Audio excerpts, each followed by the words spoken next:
Ironically, however, the very innovations that are making possible dramatic improvements in human well-being are also creating new problems which raise the specter of an alarming and possibly catastrophic disaster to the biosphere we live in. And herein lies the dilemma that we all face. Let me illustrate. Improved public health has caused the world's infant mortality rate to decline by 60% over the last 40 years. In the same period, the world's average life expectancy has increased from 46 years in 1950s to 63 years today. This is a development which, as individuals, we can only applaud. However, the result of these positive measures is a world population that has risen during the same short period of time geometrically to almost 6 billion people and could easily exceed 8 billion by the year 2020. The negative impact of population growth on all of our planetary ecosystems is becoming appallingly evident.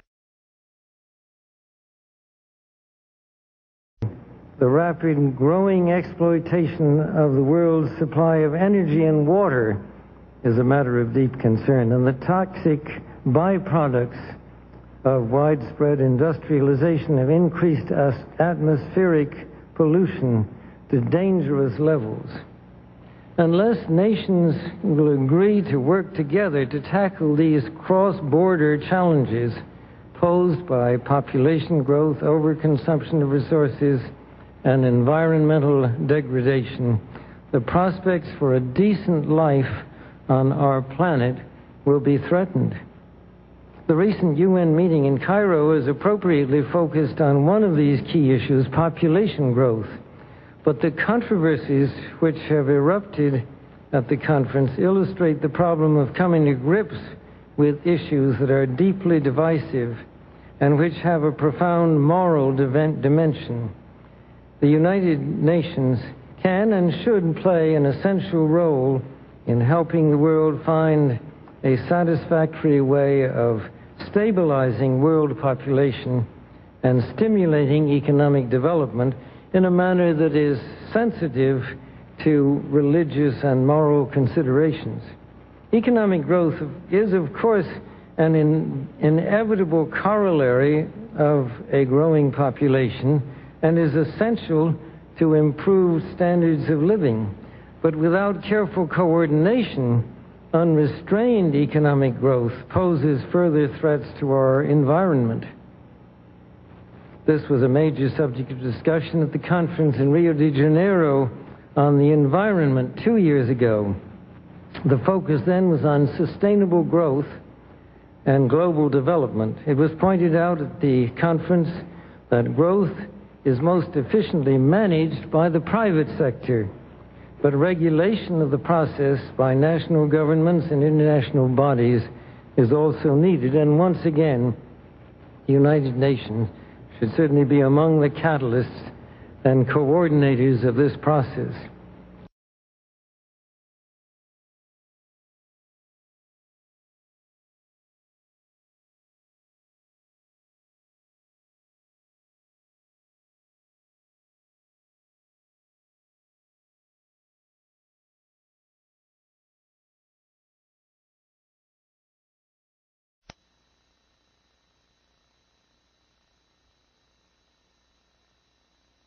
You and I grew up in is gone. And maybe it's gone forever if we don't wake up now. McCain said last night, was anybody stunned by, I want to buy up all the bad mortgages so there would be no foreclosures? As outrageous as that was, bad news for you, gang. That's already in the bailout bill. Believe it or not, Paulson can do that. He doesn't have to even ask you anymore. There is a global meltdown coming. It is a global depression. And one world currency and one world financial system is the end game. China said last week they want one global currency. France said yesterday or the day before that they want one world order, a new world order, at the end of this event. 2 nights ago, the government used $900 billion of your money to give loans to businesses and guarantee those loans. Did they even ask you? That's your money. Last night, for the first time, the interest rate was cut globally. Are we at one of those moments in history in which there is the necessity for a new world order? A, because of what's taken place in the Middle East, the rise of different kinds of groups, and B, what's happened in Asia, meaning that there has been a shift from the West to the East. There's a need for a new world order, but it has different characteristics in different parts of the world. Just to go back to Iraq for a moment. Right. On the one hand, the manifestations of what is going on in Iraq are depressing and give some occasion for pessimism. On the other hand, simply as looking at somebody as a student of the future, I find it sort of interesting that there is now going on, there are conversations inside Iraq between the various parties, not going very far yet. Secondly, that there is a meeting of ambassadors which will graduate to foreign ministers of all surrounding countries, plus Egypt, plus the members of the Security Council. And that people are talking of broadening yet a third level in which you would bring in India, Pakistan, Indonesia. Now, none of this may succeed this time, but this to me is sort of the outline by which someday in the next few years a solution will emerge, that people will look into that cauldron and decide that they have to learn their limits, not just we, but everybody else. I want to make one point about globalization. It's always discussed in economic terms, that everybody is better off. But that is only partially true. Everybody is better off on the average. But in some countries or in some regions, people lose their jobs. Major adjustments have to be made. That's the engine of globalization.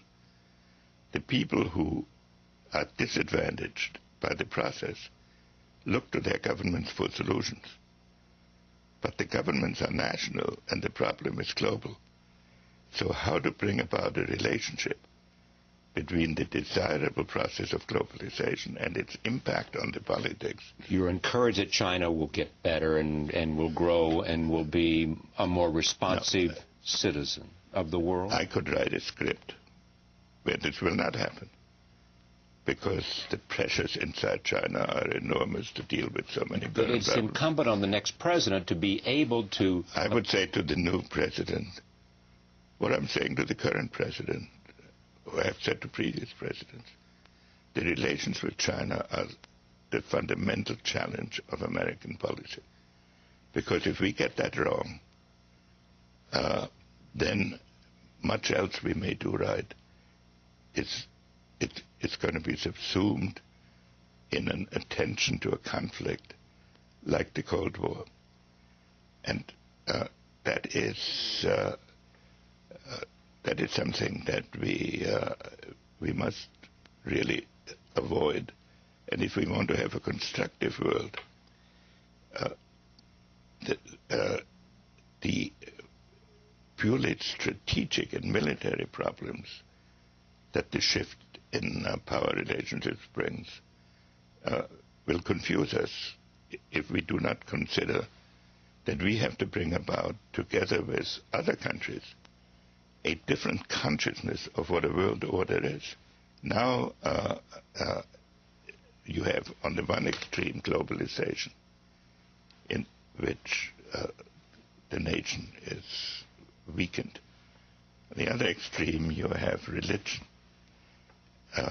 Then in between, you still have traditional states. And how you can get an international system in a world that is states and all these other movements, that is bound to produce problems. But I have actually, especially in the last month, developed the thought that, yes, we are living in a period of tremendous turmoil now. But I think that at the end of this administration, with all its turmoil, and at the beginning of the next, we might actually witness the creation